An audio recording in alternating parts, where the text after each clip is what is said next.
Hola, soy Reno Luis, bienvenidos a mi canal. El día de hoy vamos a tratar historia de la matemática que estoy seguro que te va a encantar. Pero antes, sígueme también en mis redes sociales y me gustaría leer tus comentarios en la parte de abajo. Vamos con la intro.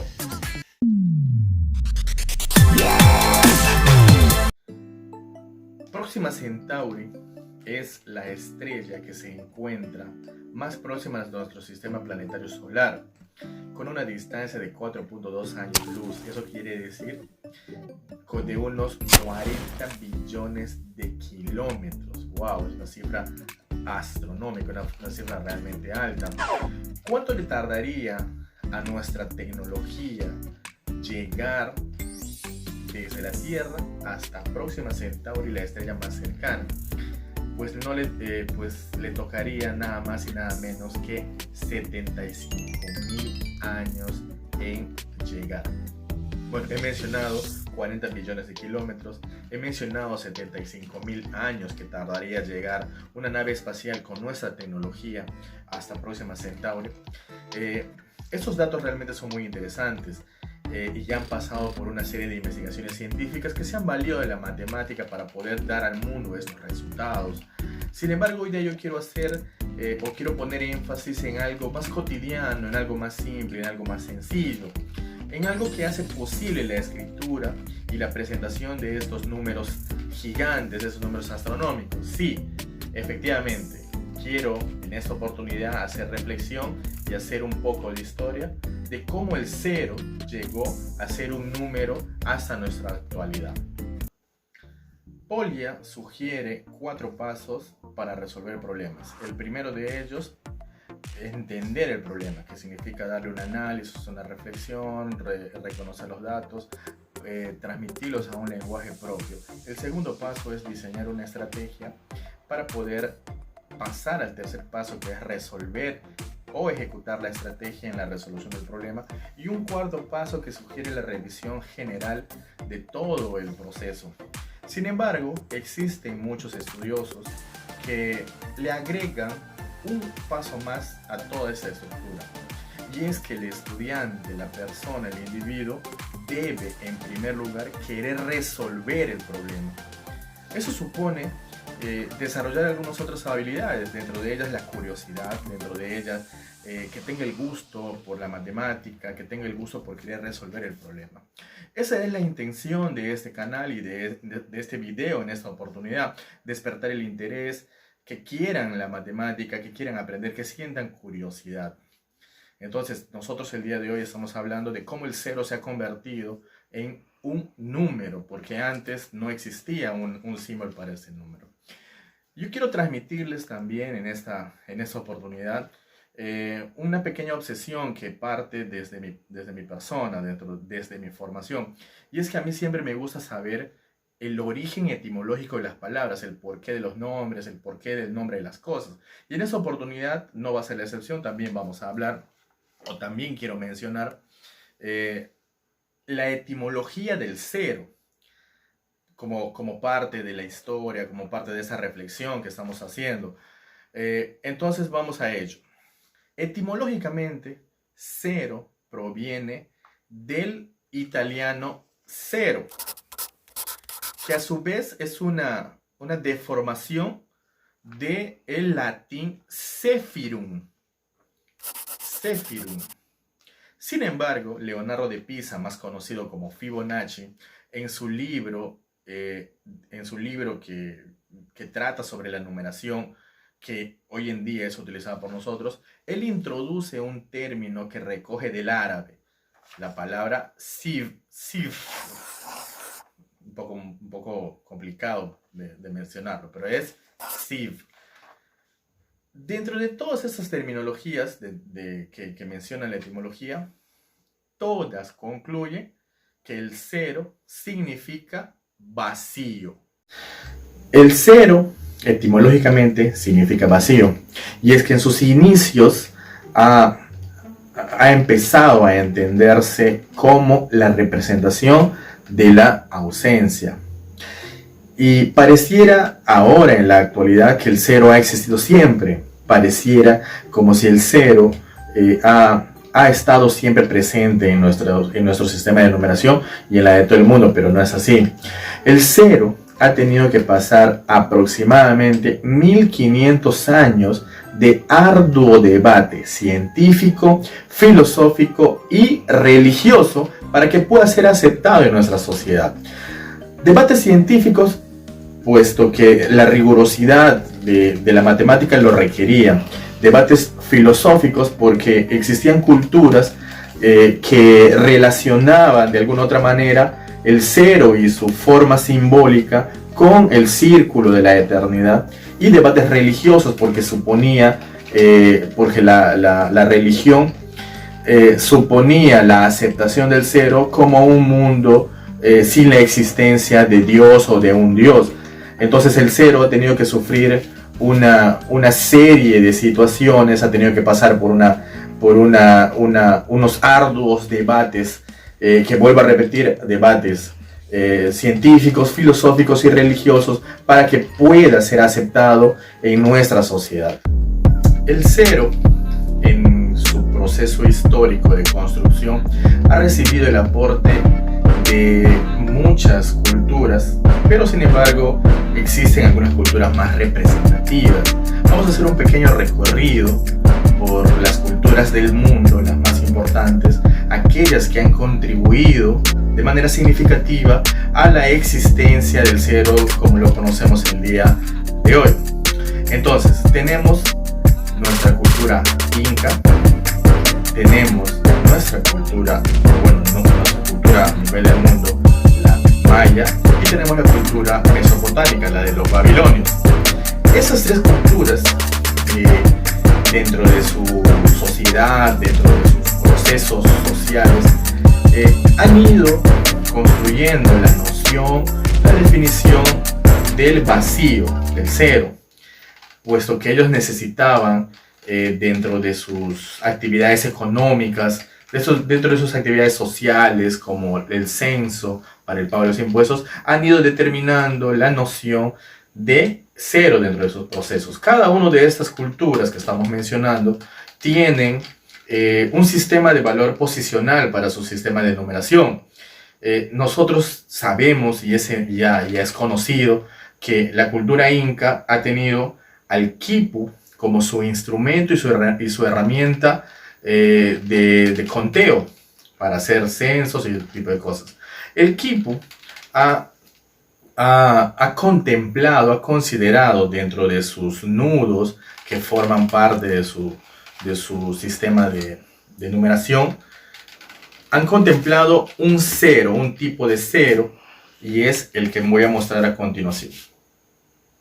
Podemos apreciar aquí que para que ellos determinen el cero, simplemente mencionan o hacen un nudo más distante de otro para indicar en ese vacío que no existía nada, es decir, había ahí el cero dentro de su concepción. La cultura maya tiene el cero dentro de su sistema de escritura y numeración. Tiene un símbolo que representaba, y es como si fuera una mano cerrada. Una mano cerrada que indicaba la ausencia de una cantidad dentro de su sistema de numeración posicional. Los babilonios han utilizado, para evitar confusiones, han utilizado también un símbolo dentro de su escritura cuneiforme. ¿Qué significa la escritura cuneiforme? Bueno, la cultura mesopotámica, los babilonios, escribían en tablillas de barro, y ellos hacían incisiones, cortes, cuñas, para poder ellos tener un sistema, o sea, una escritura, para poder tener el registro. Dentro de esta escritura cuneiforme, ellos han utilizado un símbolo para representar la ausencia de cantidad, y es el que podemos ver a continuación. Una especie de llavecitas. Con ellos, con estos símbolos y estos procedimientos, estas culturas han logrado establecer la noción de ausencia de cantidad, es decir, del vacío, o sea, es decir, del cero. Por ejemplo, para que en el quipu de los incas, si querías escribir 301, lo escribías de esta forma. En la cultura maya, si querías escribir 205, lo escribías de esta forma. Y en la cultura mesopotámica de los babilonios, si querías escribir 205, por ejemplo, lo escribías de esta forma. De esta manera es que las culturas han ido desarrollando la noción de ausencia de cantidad, de vacío, es decir, del cero. Estas culturas han dado un aporte un tanto rudimentario en la construcción del cero tal y como lo conocemos en la actualidad. Sin embargo, han sido muy importantes, ¿no? Rudimentarios, pero importantes dentro de esta importante creación. Con el pasar del tiempo, con el pasar de los años, los hindúes tienen un personaje, un filósofo matemático muy importante dentro de esta historia. Y es que Brahmagupta, gran personaje matemático de la época, le da forma, empieza a darle forma o empieza a terminar el debate de los estudiosos de la época. El cero ha tenido la resistencia de los estudiosos de estas épocas, puesto que para que sea un número, pues necesitaba realizarse las operaciones básicas de suma, resta, multiplicación y división para que pueda considerársele un número. Antiguamente solamente existía la noción de vacío. Podíamos escribir numeraciones, podíamos escribir cantidades, indicando el cero medial, o sea, dentro de los números, entre los números, indicando la ausencia de cantidad para esa posición. Pero sin embargo aún no era un número, porque existía la gran discrepancia de que para que sea un número tenía que realizarse operaciones matemáticas, al menos las básicas, para que pueda ser considerado un número. Entonces ahí es donde aparece Brahmagupta en la India, con su determinación o con una aclaración. Brahmagupta empieza a considerar el cero, o mejor dicho, empieza a utilizar la palabra sumya. Sumya, o sea, en el hindú, significa deuda.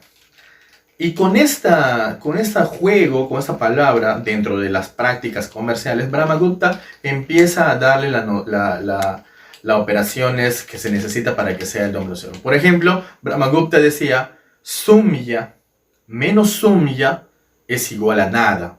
Quiere decir, una deuda menos la deuda es igual a nada, al vacío, al cero. Ahí es donde Brahmagupta empieza a trabajar las operaciones matemáticas, las básicas, con el cero propiamente dicho. Entonces ahí cambia, ahí empieza a tomar impulso para que pueda el cero considerarse tal y como un número. Y, o sea, el principal requisito que en la época se requería era que se pueda hacer operaciones, y Brahmagupta en la India, con las actividades comerciales, se empieza a darle forma de número a través de esas operaciones comerciales. Con el aporte de Brahmagupta a la construcción del cero, se vislumbra ya un futuro prometedor, se vislumbra un camino un poco más ancho, una luz al final del túnel para la existencia del cero.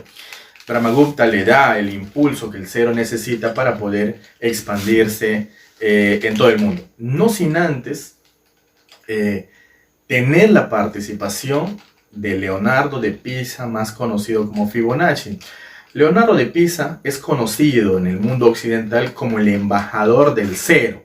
Antes de hablar de Fibonacci, quiero hacer mención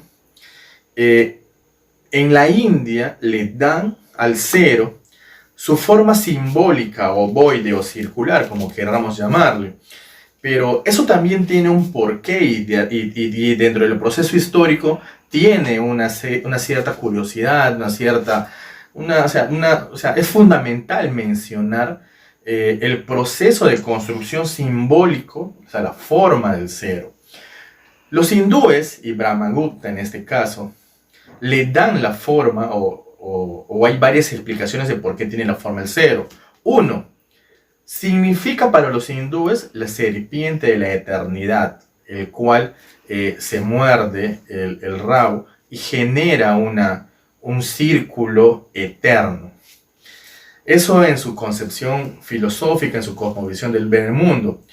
Existe otra explicación que menciona la forma del cero, que proviene de su escritura en la arena.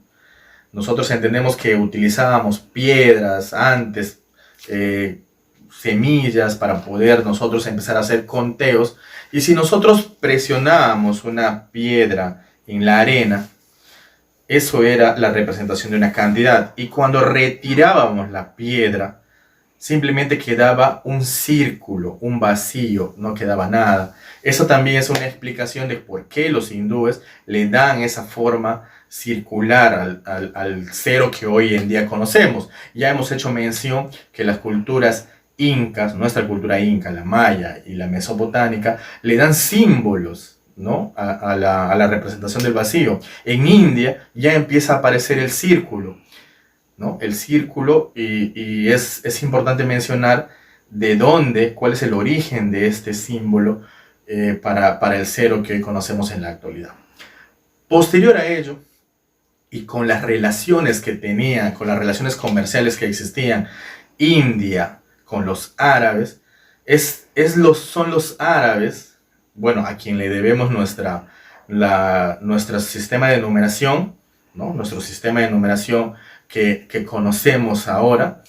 Es Leonardo de Pisa quien en una de sus máximas investigaciones inserta este sistema de numeración indo-arábigo a Occidente, pero no la tuvo fácil. ¿Por qué? Porque la Iglesia Católica y la sociedad en general, con sus grandes prejuicios, rechazaban la incorporación del sistema de numeración indo-arábigo y del cero en especial, porque consideraban la aceptación del cero si ellos aceptaban el cero, estaban aceptando la existencia de un mundo sin Dios. Bueno, entonces luego de muchos debates, luego de múltiples participaciones de estudiosos, el cero pasó a ser de la nada a una de las mayores innovaciones de la humanidad. Si llegaste hasta esta parte del video, muchísimas gracias. Mi intención y la intención del canal es difundir los distintos aspectos de la matemática, que no solamente tienen que ver con números y esa rigurosidad que siempre se presenta, sino que también tiene partes históricas y algunos datos curiosos que quiero compartir, y que de repente puedas sentir ese gusto, esa atracción por este mundo tan hermoso que es la matemática. Si llegaste hasta acá, no te olvides de comentar y no te olvides de dar like y suscribirte al canal para próximamente darte más contenido de este tipo de información. Muchísimas gracias.